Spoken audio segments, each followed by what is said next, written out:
Good morning friends. GST platform के YouTube channel में आप सभी का स्वागत है। जी हाँ फ्रेंड्स, जीएसटी रजिस्ट्रेशन के अंदर रूल 14A का रजिस्ट्रेशन अगर आपने ले लिया है तो अब आप उस रजिस्ट्रेशन को विथड्रॉ कर सकते हैं और अपनी सेल्स जो है वो नॉर्मली फाइल कर सकते हैं। इसके लिए एडवाइजरी और पोर्टल पर फीचर्स जो हैं वो इनेबल कर दिए गए हैं। मैं सीए मनीष अग्रवाल आज आपके साथ डिस्कस करने वाला हूं। ये जो एडवाइजरी इशू करी है जीएसटी पोर्टल ने, इसके अंदर जो बातें लिखी गई हैं कि अगर आप 14A को विथड्रॉ करना चाहते हैं तो आपको कैसे करना है, क्या प्रोसेस फॉलो करना है, और उसके अंदर जो इंपॉर्टेंट पॉइंट्स हैं जो कि आपको ध्यान में रखने होंगे, नहीं तो आप अपनी लाइबिलिटी जो है वो गलत तरीके से डिस्चार्ज करेंगे। क्या है पूरा ऑप्शन, इस चीज को बहुत अच्छे से समझिएगा, पूरे वीडियो के एंड तक जुड़े रहिएगा, एक भी ऑप्शन जो है आपसे मिस नहीं होगा। इसमें सबसे पहले आपको ये समझना है कि ये आप कब अप्लाई कर सकते हैं, किन के लिए ये REG 30 जो है 32 जो है वो इनेबल किया गया है। ये इनेबल किया गया है ऐसे लोगों के लिए जिन्होंने अपने 14A के रजिस्ट्रेशन लेने के बाद मिनिमम 3 GSTR 3B जो है वो ऑलरेडी फाइल कर दी हैं। अगर आपने अभी तक रजिस्ट्रेशन आने के बाद 3 GSTR 3B की रिटर्न्स फाइल नहीं करी हैं तो आपका ये रूल 14A का विथड्रॉ ऑप्शन जो है वो ओपन नहीं होगा।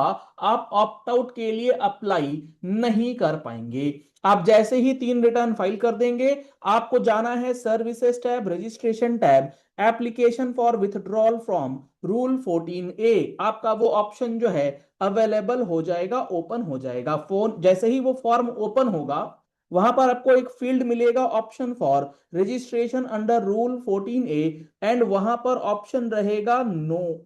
आपका जो ये फॉर्म REG 32 है, ये और कुछ नहीं, ये आपका REG 01 का ही फॉर्म है।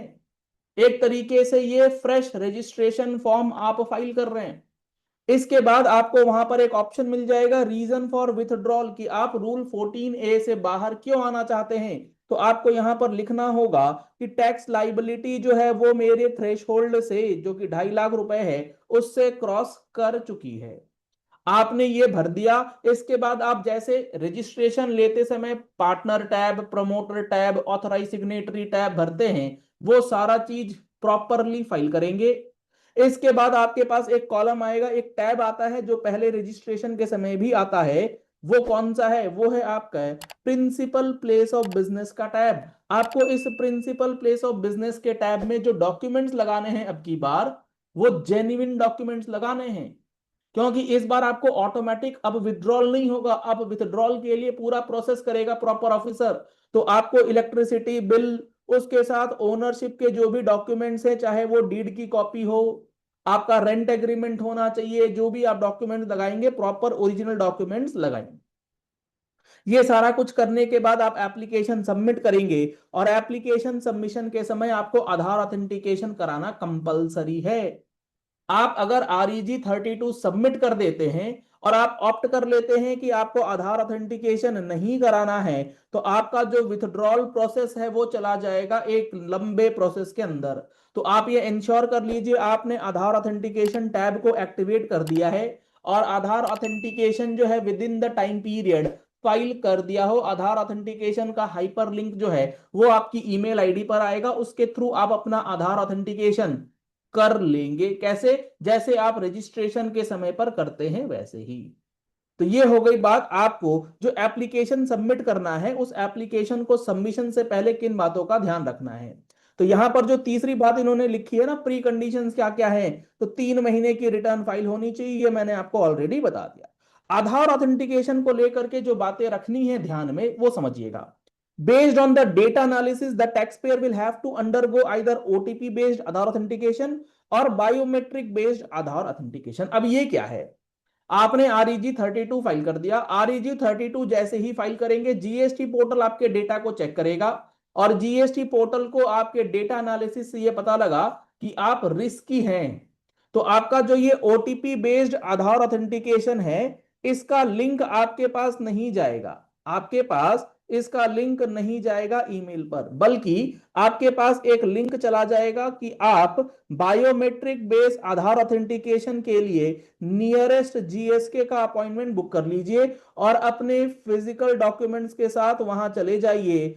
आपके रेटिना का, आपके फिंगरप्रिंट्स का जो बायोमेट्रिक्स है वो सब कैप्चर किया जाएगा। लेकिन अगर जीएसटी पोर्टल ने ये वेरीफाई कर लिया कि आप रिस्की नहीं हैं, तो आपको फिर बायोमेट्रिक बेस्ड आधार ऑथेंटिकेशन में नहीं भेजा जाएगा, फिजिकल डॉक्यूमेंट्स नहीं लेके जाना है कहीं, आपके ईमेल पर लिंक आएगा, वहां से आप ओटीपी ऑथेंटिकेट कर पाए। ये दो प्रोसेस है, ये पोर्टल अपने आप डिसाइड कर लेगा। Application is required for primary, जो ऑथेंटिकेशन आपको करना है, आप प्राइमरी ऑथोराइज सिग्नेटरी मैंडेटरी आपको उसका आधार ऑथेंटिकेशन करना है, एंड एटलीस्ट वन प्रमोटर या वन पार्टनर, कंपनी है तो आपका जो प्रमोटर है, एक प्रमोटर चाहिए ही चाहिए, पार्टनरशिप फर्म में एक पार्टनर का ऑथेंटिकेशन चाहिए। ये सारा प्रोसेस करने के बाद ही एआरएन जो है वो आपको दिया जाएगा। मतलब आपका REG32 जो है ये ऊपर के ऑथेंटिकेशन के प्रोसेस में ही जाने के बाद सबमिट माना जाएगा, अदरवाइज वो सबमिट नहीं होगा। इसके बाद जो टाइमलाइंस आपको ध्यान में रखनी है, आपने एप्लीकेशन एक्टिवेट कर दिया, 15 दिन के अंदर आप फाइल कर दीजिए, नहीं तो वो डिलीट हो जाएगा। आधार ऑथेंटिकेशन, बायोमेट्रिक ऑथेंटिकेशन 15 दिन फ्रॉम द सबमिशन डेट आपको कंप्लीट करना है, अदरवाइज वो एप्लीकेशन जो है रिजेक्ट हो जाएगा। If authentication not completed, ARN will not be generated, ARN generate होगा ही नहीं। इस तरीके से आप REG32 फाइल कर देंगे, उसके बाद फिजिकल वेरिफिकेशन प्रॉपर को लगेगा ऑफिसर को, तो वो कर लेंगे।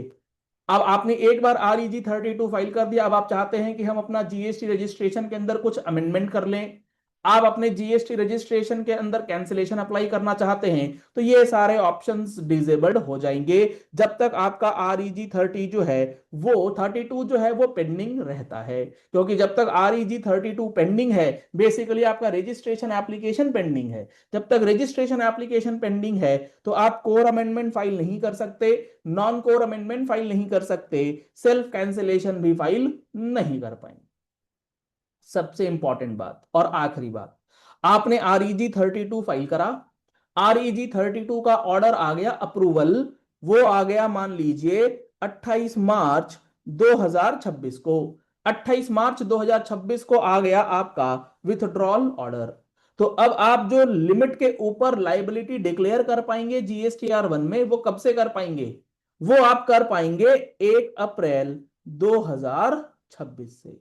आप मार्च के अंदर जिस दिन विड्रॉल ऑर्डर आया उस दिन से नहीं कर सकते। अगर ये 1 मार्च को आ जाएगा ना विड्रॉल ऑर्डर, तब भी आप 1 अप्रैल से ही कर पाएंगे, क्योंकि यहां पर रूल क्या है, the tax payer who has received an order in REG33, यानी कि आप आगे नॉर्मल में, allowing withdrawal, he shall be able or liable to furnish the detail of output tax liability on supply of goods or services or both made to a registered person exceeding output liability of 2.5 lakhs from the first day of succeeding month in which the said order has been issued.